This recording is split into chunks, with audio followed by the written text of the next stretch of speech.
guerra no es entre Rusia y Ucrania. La guerra es entre Estados Unidos y Rusia, que es cosa muy diferente. Se libra en Ucrania, pero no es una guerra de Ucrania y Rusia. ¿Por qué digo esto? Porque hay numerosos documentos del gobierno de Estados Unidos, documentos oficiales, que ya del año 1992, fíjate, estamos hablando de 30 años atrás, están planteando que, disuelta la Unión Soviética, Rusia continúa siendo un problema. Hay un señor que escribió esto, hizo un informe muy detallado, muy completo, que para su desgracia se filtró a la prensa. El señor se llama Paul Wolfowitz, probablemente algunos de los telespectadores más ilustrados del tema lo conocerán, en donde él en el año 92 sacó un informe confidencial que se filtró y lo tomó el New York Times, en donde él decía: nosotros tenemos que seguir combatiendo a Rusia, no importa que ya no sea comunista, no importa que sea capitalista. Y él decía: Rusia es demasiado grande, demasiado rica, tiene demasiado petróleo, demasiado gas, demasiada agua, demasiada tecnología, tiene un armamento nuclear equivalente al nuestro, y por lo tanto cualquiera que sea su régimen político va a ser un obstáculo para el interés nacional de los Estados Unidos y para nuestras posiciones en Eurasia y fundamentalmente en Europa Oriental. Así que tenemos que avanzar con sanciones, hostigando a Rusia, etc. Esto lo decía Wolfowitz y lo apoyaba todo el establishment político norteamericano cuando ya había desaparecido la Unión Soviética, se había disuelto el Pacto de Varsovia, ¿no es cierto? Y no había ninguna razón para mantener esa postura. Bueno, pero esa fue la postura dominante en Estados Unidos durante todo este tiempo, que se reforzó en el 2019 con un informe de la corporación RAND. La corporación RAND es un gran tanque de pensamiento que depende del Pentágono financieramente hablando. Para que te des una idea, emplea más de 1.800 funcionarios, o sea, es en realidad una universidad dedicada a temas de defensa y seguridad nacional.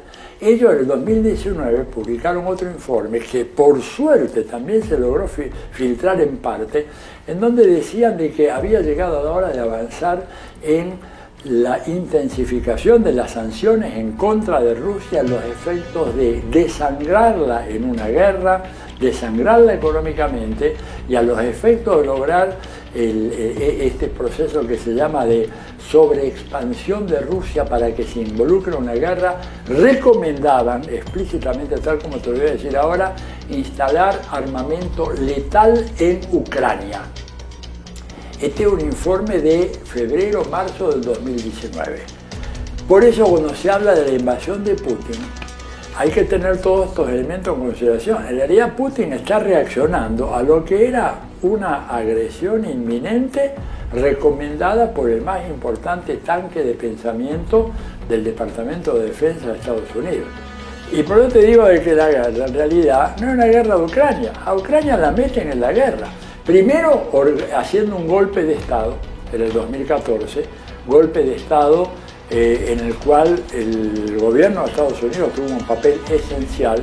Probablemente para ilustrar esto se pueden poner las fotos de la subsecretaria de Estado para Asuntos Euroasiáticos, la señora Virginia Nuland, repartiendo galletitas y botellitos de agua a bandas de nazis, porque los tipos estaban todos con los emblemas nazis, la cruz gamada, la cruz de hierro, etc., en la Plaza Maidan, promoviendo que atacaran al gobierno de Yanukovych, que había sido electo y que había sido reconocido por la Unión Europea. Pero ¿cuál era el problema de Yanukovych? Que no quería, él y su fuerza política se oponían a que entrara la OTAN en Ucrania, porque dice, si viene la OTAN en Ucrania, vamos a tener guerra, porque los rusos no lo van a admitir. Y el tipo decía, y esto lo reprodujo después Putin varias veces, un misil instalado en Ucrania llega a Moscú en 5 minutos. Entonces Estados Unidos jamás admitiría que le pusiéramos en Tijuana, esto lo dijo Putin, en Tijuana una batería de misiles que pudieran llegar a Los Ángeles o a San Francisco en 5 minutos. Estados Unidos lo admite. Ahora, ¿por qué lo debe admitir Rusia? ¿Por qué lo debe admitir Rusia? Y por eso creo que toda la prensa occidental que ha dejado de ser periodismo, te lo digo con mucho dolor. Cuando uno lee los grandes medios, gráficos o televisivos, te das cuenta que son puras operaciones de propaganda, donde no hay un gramo de verdad. Y esto no es nuevo, yo te cuento una historia. Cuando se bombardea Hiroshima, el New York Times manda a su columnista estrella, que el nombre se me fue en este momento, ¿verdad?, a ver qué había pasado en Hiroshima. Y el tipo manda un informe diciendo que no hay rastro de radioactividad en Hiroshima. Y eso lo publican en primera plana el New York Times el día 8 de agosto de 1945, 2 días después de que tiraron la bomba atómica en Hiroshima. O sea, en las guerras, como dicen los periodistas avesados, la primera víctima es la verdad. Y eso es lo que ha pasado acá. Entonces, claro, es decir, cuando Putin plantea, y lo planteó en el 2007 en una conferencia de seguridad europea, él dijo, ¿qué es lo que no se entiende? ¿Por qué Rusia no tiene que aceptar, ¿verdad?, que le instalen misiles nucleares a pocos kilómetros de su frontera y Estados Unidos no? ¿Por qué Rusia no tiene ese mismo derecho? No hubo respuesta. Propuso una negociación con la OTAN, no le hicieron caso. Bueno, el tipo al cabo de unos años se hartó y dijo, bueno, vamos por todo.